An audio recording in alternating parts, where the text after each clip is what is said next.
것을 믿습니다. 나는 하나님의 자녀이며 성경 속에 있는 모든 약속들도 내 것이고 성경이 할 수 있다고 한 모든 일들 나는 할 수 있습니다. 나는 지금 영원 불변한 하나님의 말씀을 받습니다. 내 생각은 깨어있고 내 마음은 열려 있습니다. 지금 받으려 하는 하나님의 말씀으로 인해 분명히 나는 변할 것이고 성장할 것입니다. 할렐루야. 아멘. 은혜를 여는 복음의 승리 7번째 제목으로 하나님의 자녀, 하나님의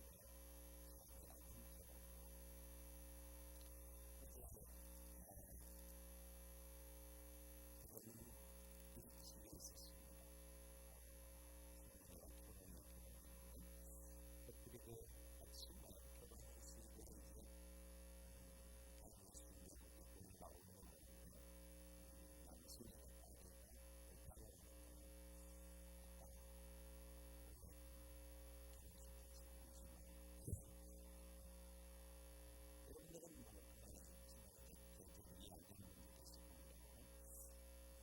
초등학교 학년 때 초등학교 학년 때부터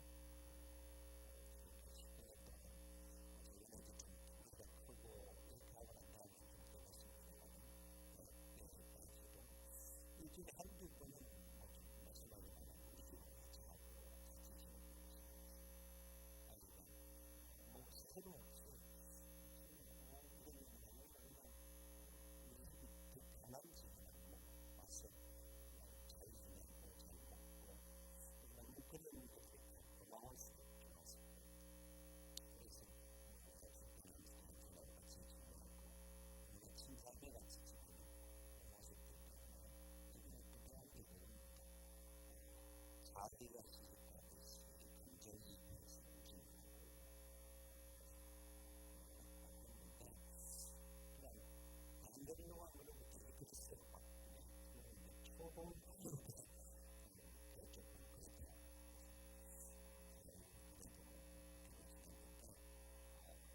처음부터 그런 기본적인 감정을 하니까 그럴 때는 생각이 나도 잘 모르겠는데 사실 주변에 가는 동안 이렇게 소리를 들으면서 연락이 됐고 하여튼 그렇습니다. 그렇게 해서 보면서 하나님의 사랑하면서 함께 지낸다는 것은 또 나오고 그래서 집에 가서 되게 많이 배우고 집에 가서 참 잘 살아야 되겠다 이런 마음도 계속 하고 있어요. 저는 요새 아이들이 이제 시집가고 장가고 함께 출근을 하다 보면 그런 감정이 이렇게 생각을 하고 있습니다.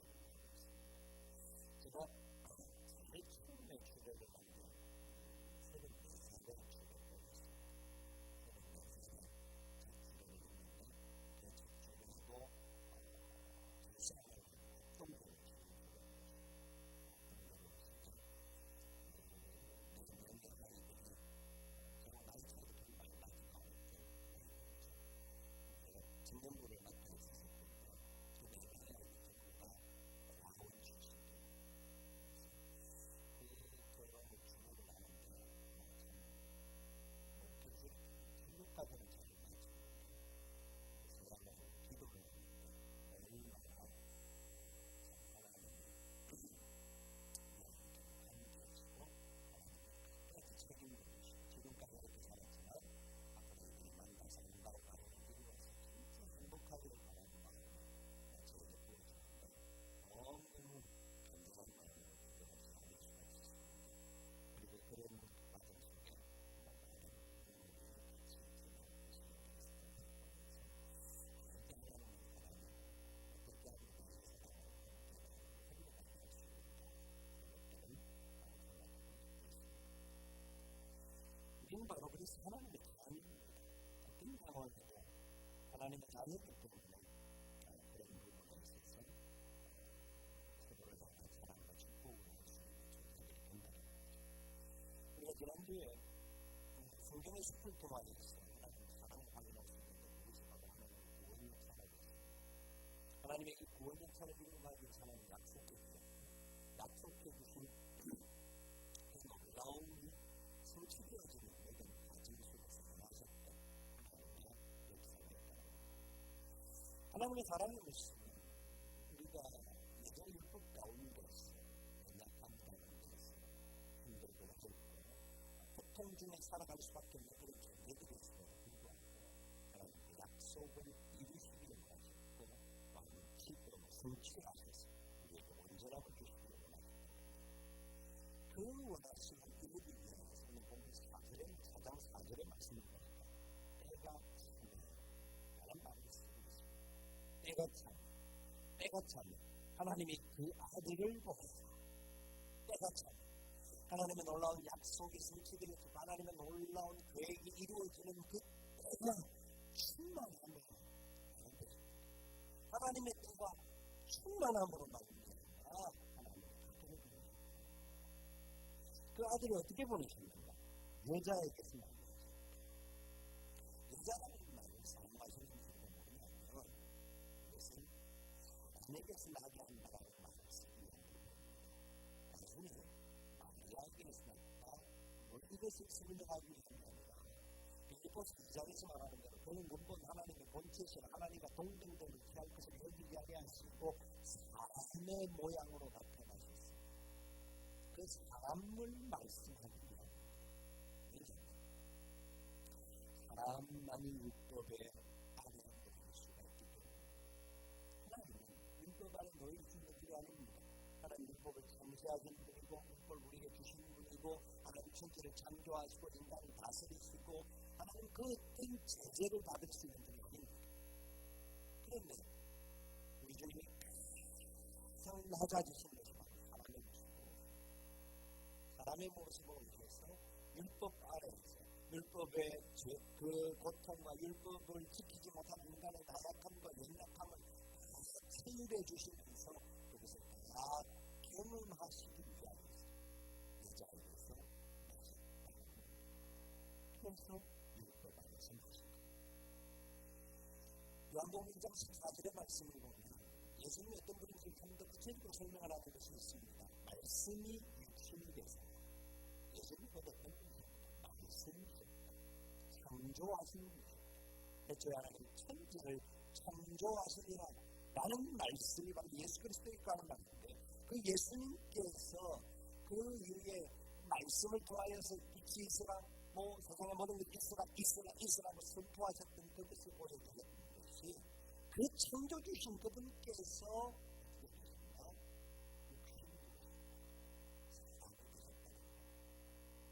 하나님의 사랑이요 하나님의 그 약속을 성취하기 위한 때가 되셨다는 것을 말씀합니다.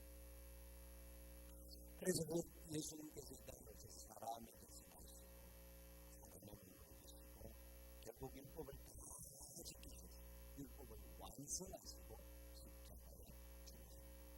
그 십자가에 죽으신 율법의 완전한 완성을 말해주시는 겁니다. 그 주님께서 이런 우리들 여전히 과거에 주인의 아들이었음에도 불구하고 어릴 적에는 종로로 갈 수밖에 없었던 그런 존재들 그리고 그렇지 못했던 또 여전한 종로로서 살았던 그런 우리들을 살리셔서 이 하나님의 권세를 앞에 두셨는데 모든 말씀 그래서 그 주님이 행하신 일이 이거랍니다. 율법 아래 있는 자들을 속량하시고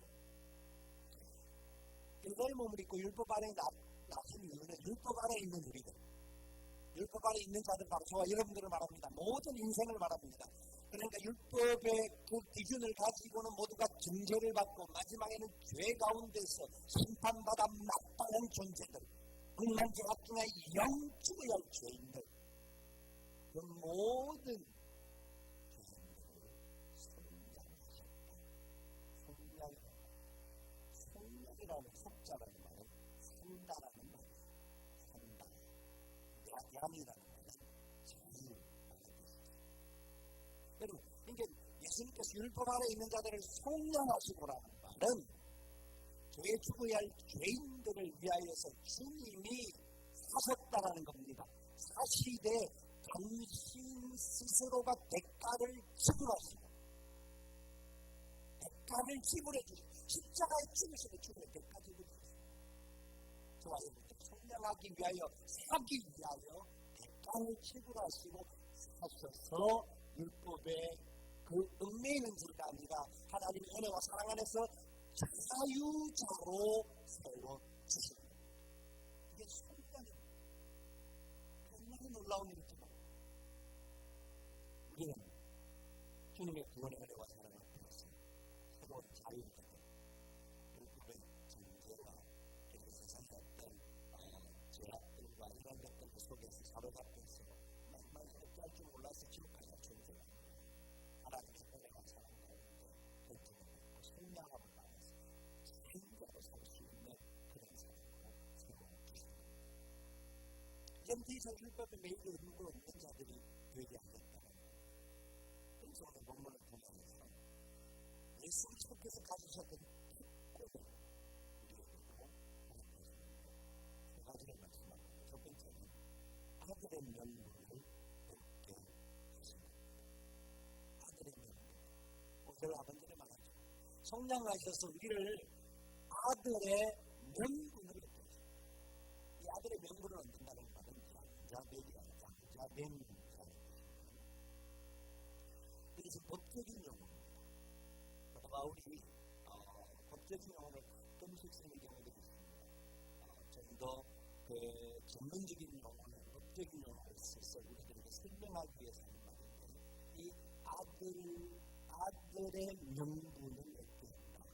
그 말은 그 용어입니다. 우리가 법적으로 아들로 확정됩니다.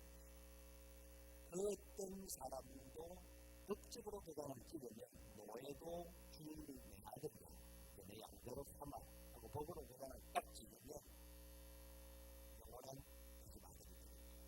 그냥 주인이 기분 좋으면 도장 찍고 기분 나쁘면 가지하고 이런 것이 아니면 양자되면 한번 양자되게 하면 특별히 하나님의 도장 찍으시는 인치심은 사람의 계약도 쉽게 파기할 수 없는 하나님의 계약을 파기될 때 맞는 하나님의 약속이 얼마나 온전한 것을 하지 않느냐고 기다리고 살펴보는 것이 하나님께서 우리를 양자 삼아주셔서 새로운 가족이 되게 하십니다.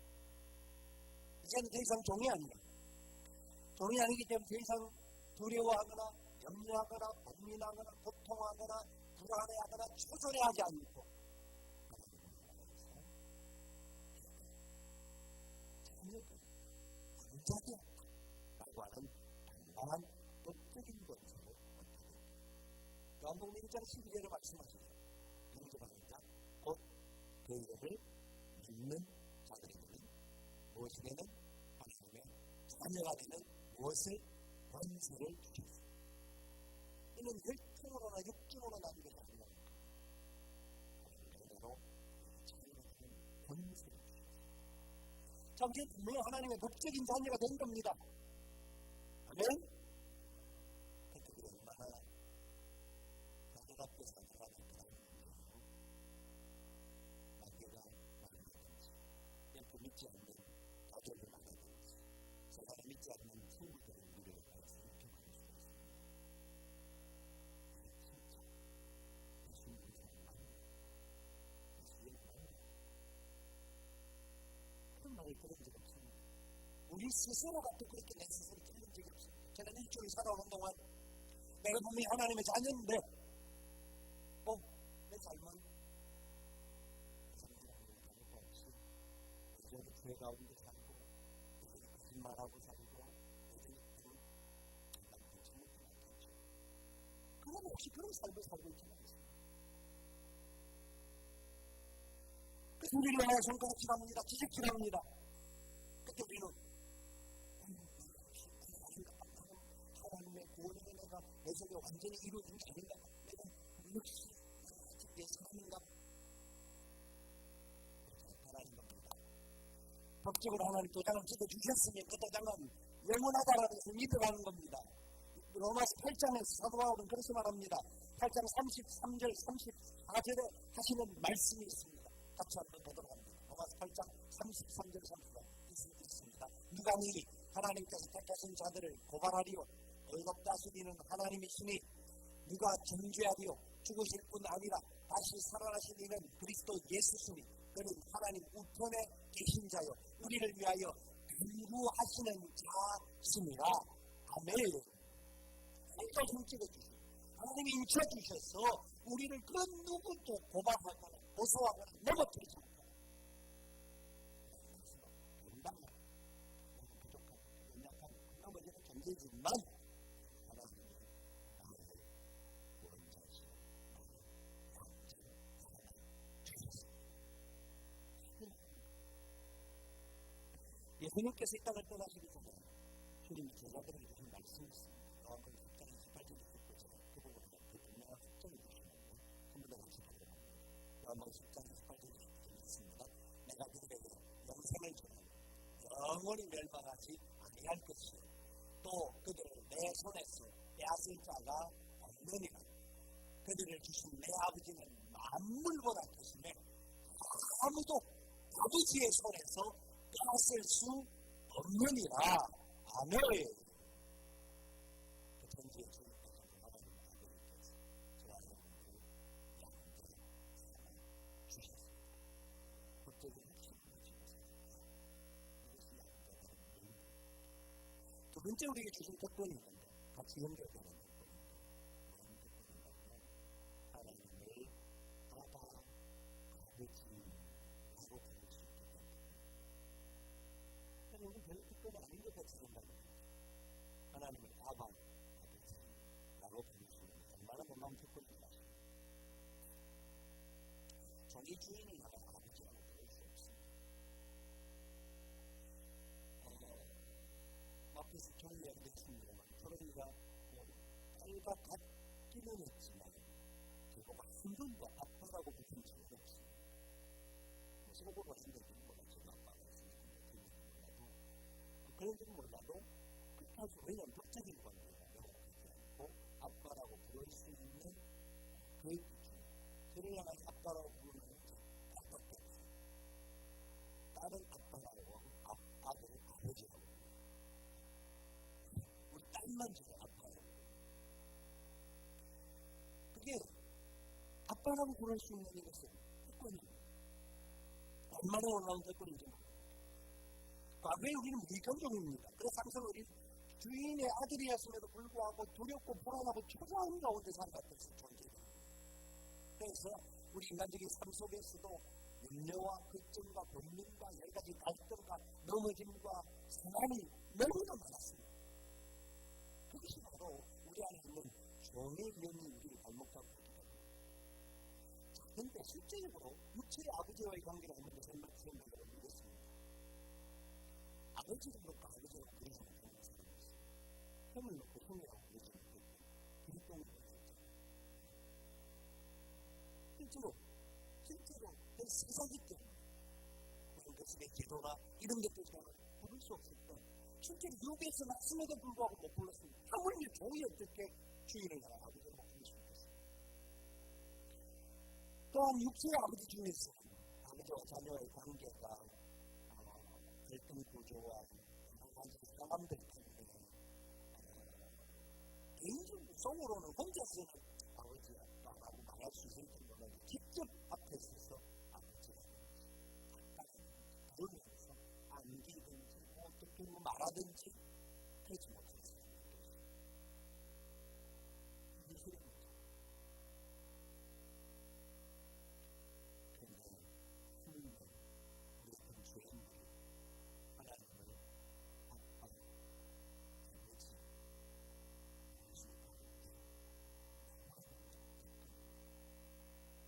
아무도 존재. 우리가 스스로 할 수 없기 때문에 성령님을 보내주셔서 성령님을 통하여서 그 고백을 하지 않은 하나님이 양자의 영을 주셨다는 말씀입니다. 이것을 잘 설명하고 있는 분들이 로마서 8장 14절 15절에 나왔습니다. 로마서 8장 14절 15절에 말씀을 같이 읽어보겠습니다. 같이 읽을까요? 하나님의 영으로 인도함을 받는 사람은 곧 하나님의 아들이라.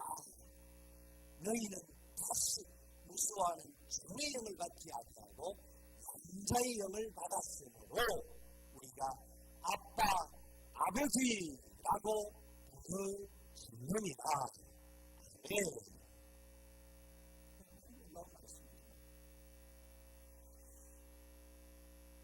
하나님의 아들이 된다는 것은 하나님의 영이 있어요. 그러니까 성령이 거하지 아니하시면 예수 그리스도를 주라고 수행할 수 없다라고 사도행전에서 말씀하죠. 그렇기 때문에 성령이 우리를 예수님을 주라고 고백하게 하기 때문에 하나님의 영이신 성령이 우리 안에 있는 사람들은 하나님의 아들이 되는 겁니다. 그렇기 때문에 그 하나님의 아들, 하나님의 영, 그 영이 또 양자의 영이 되기는 하는데 그 양자의 영을 우리가 가지고 있는 거예요. 우리는 과거에는 종의 영을 가지고 있었어요. 그래서 하나님을 바라볼 때 두려워하고 불안하고 염려하고 걱정하고 율법을 지키지 못했던 문제 때문에 나는 죄인이라고 자책할 수밖에 없던 그런 존재가 있어요.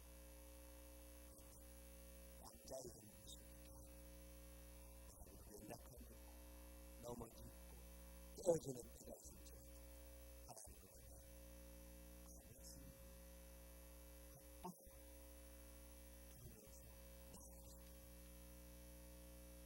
로마서 8장 15절의 말씀을 루터는 이 부르짖는다라는 말을 부르짖는 하나님을 향하여서 마음 놓고 아빠, 아버지라고 언제 어디서나 어떤 상황에도 부르짖을 수 있게 하는 겁니다. 누가 보든지 상관하지 않고 어떤 위기의 상황이 다가온다할지라도 아빠, 아버지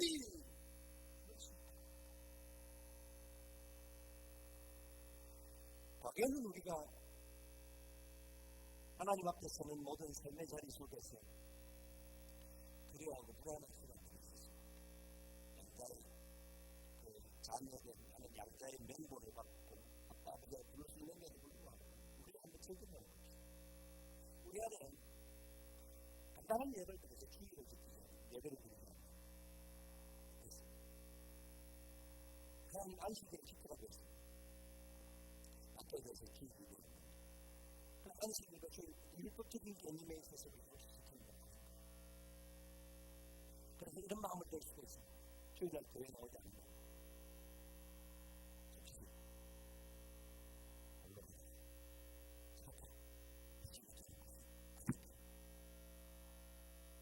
그런 마음을 가지는 사람입니다. 그래서 모른다 꿈틀거리는 일을 속에 있는 사람입니다. 주일에 예배를 나오지 않으면 혹시 그날을 빼버리지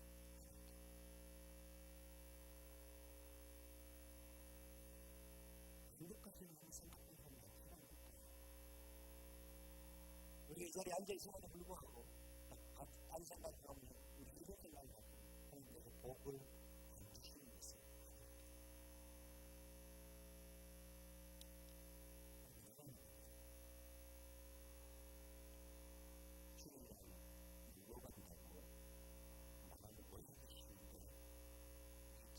나중을 모으는 게 아니거든요. 꼭 나와있습니다. 그런데 휴일날 놀러 간다고 그러니까 놀러 가야 되겠다. 그렇게 생각이 되십니까? 하나님 생각하십시오. 하나님을 아버지 아빠라고 부르는 사람 이 기쁨을 안 달라고 하나님께 나올 수 있는 것이 얼마나 큰 도움인지 모릅니다. 특별한 경우에 주일을 아파서 못 나올 수도 있고 출장 때문에 못 나올 때도 있습니다. 그런 상황이 생긴다면 그 자리가 하나님을 만나는 자리가 되십니다. 하나님을 아빠 아버지라고 불러줄 수 있도록 은혜를 주십니다. 때는 믿지 않는 상황 때문에 어쩔 수 없어요. 근데 이게 한 번 하고 두 번 하다 보면 이게 양심 가책도 없어지고 옛날엔 양심의 가책이라도 느꼈는데 그것도 없어지고 눈물 날라요. 그냥 뭐 특별한 일이 없는가 보다. 이거 특별한 일이 없을 수 있어요. 안 생길 수 있어요. 그러면 우리 양심이 완전히 망가지고 굳어지게 되면요. 내가 늘 죽어져. 내가 병들어져. 내가 기쁨이 없이 사는 거예요. 그냥 세상의 주인 살면서 그게 좋은 줄 알고 착각하는 거예요. 우리는 양자의 영, 하나님의 영을 받은 하나님을 아버지, 아빠, 아버지라고 부를 수 있는 영이 있는 사람이기 때문에 그렇게 살아서는 안 되는 존재입니다. 그래서 우리가 저를 된다는 얼마나 좋은 하나님 아빠라고 부를 수 있는 얼마나 복된 것입니다. 이 특권을 누리면서 살 수 있기를 축원합니다. 세 번째 놀라운 특권이 있습니다. 이것은 유업을 위해 상속자로 세워주셨다. 3장 29절과 4장 2절과 4장 7절에 세 번이나 마주하고 있습니다. 바울은 짧은 구절 안에서 우리가 유업을 이을 자, 유업을 받을 자 하는 말을 반복해서 삽니다. 다른 말로 하면 이 말은 상속자. 얼마나 놀라운 부분입니다. 하나님의 상속자로 원래 상속자는 아들, 독생자이신 예수 그리스도 그분으로 상속되었습니다. 그래서 주님께서 비유를 들어 설명할 때 그런 것을 말씀드렸습니다. 마태복음 21장 33절 말씀인데 농부들에게 맡겨왔는데 자기 종들을 보내니까 다 죽여버립니다. 그래서 아들이 반을 그래도 이 사람들이 좀 걸러지지 않을까 해서 아들이 왔는데 이 21장 38절 말씀에 농부들이 그 아들을 보고 서로 말을 이는 상속자 이는 상속자 자 죽이고 그의 유산을 차지하자 그렇게 말합니다. 이 땅에 있던 수많은 유대인들과 율법주의자들과 만나는 순간들이 상속자이신 예수를 죽이기로 합니다. 자기들의 세상을 얻는 마음을 자유할 수 있고 자기들의 기준과 모든 것을 해결할 수 있도록 이 착각을 그래서 예수님의 성장 때문에 그 성장 때문에 저와 여러분들이 주님과 함께 상속자의 반열에 들어가는 복을 받게 됩니다. 상속자는 얼마나 놀라운 일입니다. 오늘 본문에 보면 3장 26절 말씀에 이렇게 이야기를 하잖아요. 너희가 다 믿음으로 말미암아 예수 그리스도 안에서 그리스도 예수 안에서 하나님의 무엇이 되었으니 아들이 되었습니다. 무엇이 되었다고요? 아들이라고 번역을 했습니다. 이 아들이라는 말은 히오스라고 하는 말인데 이것은 남성형을 말합니다. 그러면 혹시 속에 조금 불만이 있는 경우들이 있지 않습니까? 왜? 자녀라고 하지 않고 아들이 되었다는 말. 그러면 남자들에게는 해당되는 말이네. 우리는 아니네라고 생각할 수 있습니다. 그래서 다른 영어 성경에도 이 본문을 말씀은 하나님의 아들이라고 하지 않고 하나님의 자녀라고 변형하는 굉장히 사람들에게 여성신학자들에게 그렇게 지적도 받지 않고 머리는 괜찮고 다 평등하게 잘 해석했다라고 하는데 아니요. 아들이라고 쓰는 이유가 있습니다. 이유가 왜요? 그 당시 문화에는 그 당시 사회 패턴에서 다른 상속을 받았습니다. 다른 그냥 출발을 이 사회, 우리나라에는 지금도 다른 상속이 똑같이 주잖아요. 그런데 이 문화 속에서는 아내에게는 상속이 없어요. 그렇기 때문에 하나님의 아들 누구에게 남자에게만 아니라 모두 128절의 사실 말씀입니다. 간단하게 쉽게 말씀을 드리면 예수님 마지막 때 재림하실 때 우리 예수님을 맞이하면서 우리는 예수님의 무엇이 된다고 말하고 있죠? 뭐요? 신부. 우리가 예수님의 신부가 된다고. 예수님은 우리의 신랑 되신다. 신랑 되신 예수께서 다시 오실 때 승천하잖아요. 우리가 무엇이 된다고요? 신부.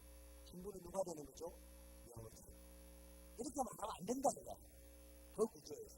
그러니까 여자들만 예수님 신부가 되고 남자들 안 된다 아니라고 알잖아요. 그런 개념입니다. 우리 모든 성도들에게 보편적인 원리하에서 은유적으로 그리고 그 상황에 맞는 말을 주시는 상당히 놀라운 일이죠. 그래서 28절에 그런 말이 있는 겁니다. 우리는 유대인이나 헬라인이나 종이나 자유인이나 남자, 여자나 다 그리스도 예수 안에서 하나입니다. 네. 이 말이요. 그냥 기록되어 있는데 우리 시대에는 이게 별로 크게 문제가 안 돼요. 그 시대 속에서 이렇게 굉장히 큰 문제였어요.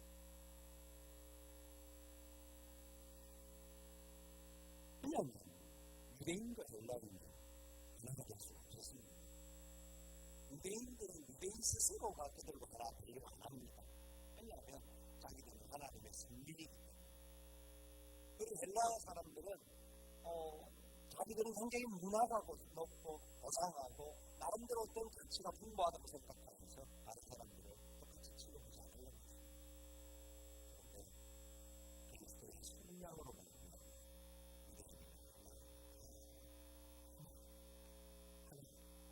이것은 바로 문화적인 장벽을 뛰어넘게 하시는 하나님의 우리가 살고 있는 세상 속에서 어떤 사람은 어디 출신, 어떤 사람은 어디 출신, 어느 지방 사람이야, 어떤 지방 사람이야. 의미가 없다는 거예요. 할 수만 있으면 법으로 정해가지고 경상도 사람은 전라도 사람하고 결혼해야 된다. 법을 정했으면 좋겠어요.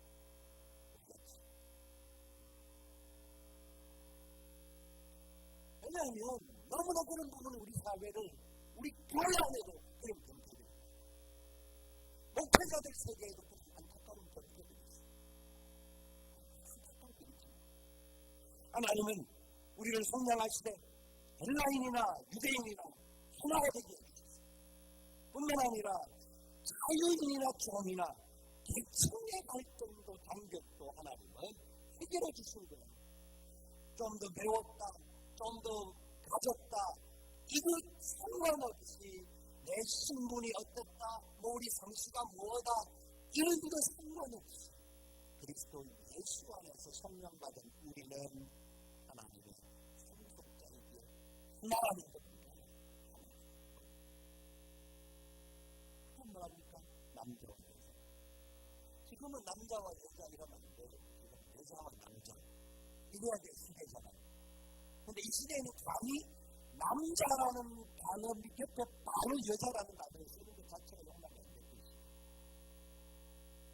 그래서 법은 때문에 남자와 여자 이 하나다라는 말은 그 모든 기준과 자격과 조건들이 동등하다는 의미를 쓰는 거죠.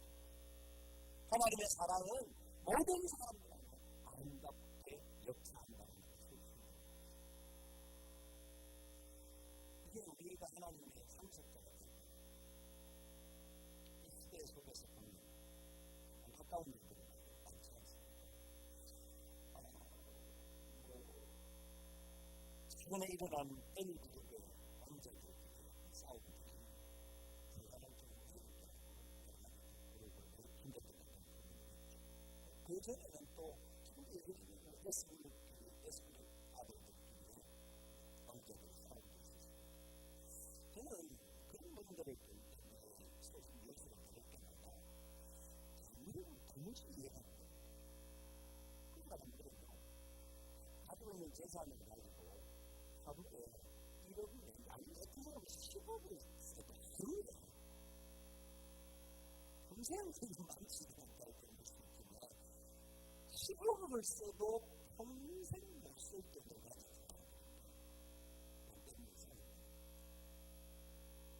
이해가 안 되잖아요.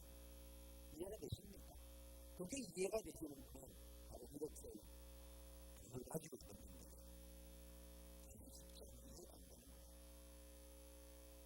어느 부분은 이해해주고 그런 게 장난이니까 뭐 잘하니까 또 뭐 사업을 잘하니까 어느 부분은 우리가 다 동의가 하지만 실제로 우리는 동의가 안 되는 사람들이에요.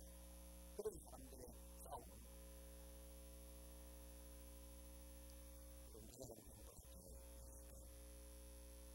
좋아요. 괜찮습니다.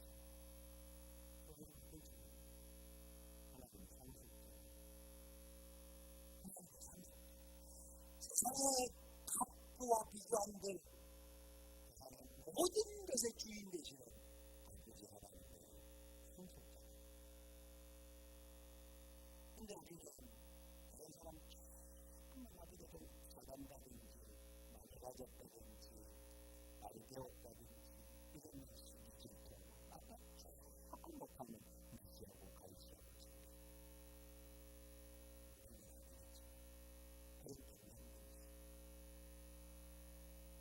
그리고 내가 하나님의 상속자라고 합니다.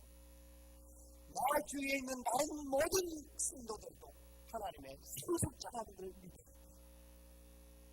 그래서 우리가 가진 하나님이 우리에게 주신 유업과 상속은 비교할 수 없는 무한대의 것이라는 걸 알아야 돼요. 무한대는요, 아무리 많은 것을 더해도 무한대일 뿐이에요.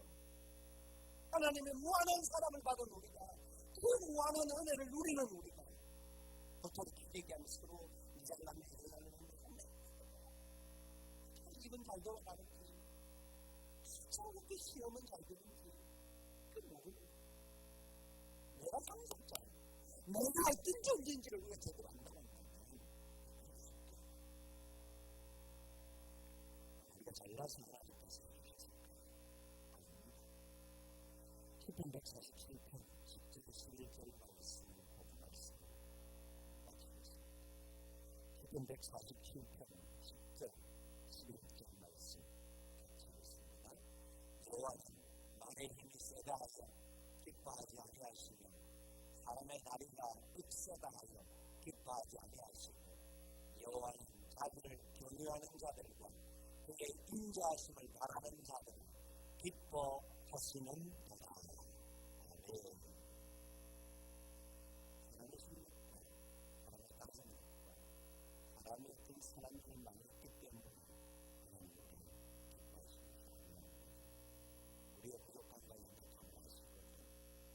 우리가 힘들고 어려울 때 또 어떤 때 시험에 들어서 넘어지면 그때 이렇게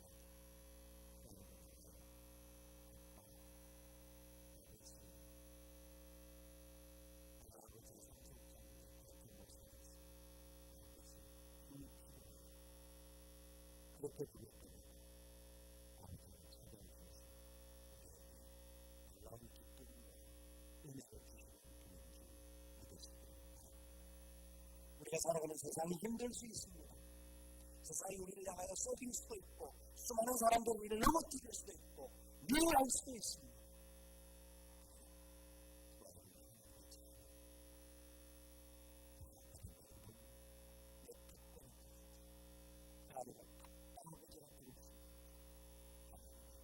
상속자의 특권을 받은 줄을 잊지 마시고 날마다 승리가 살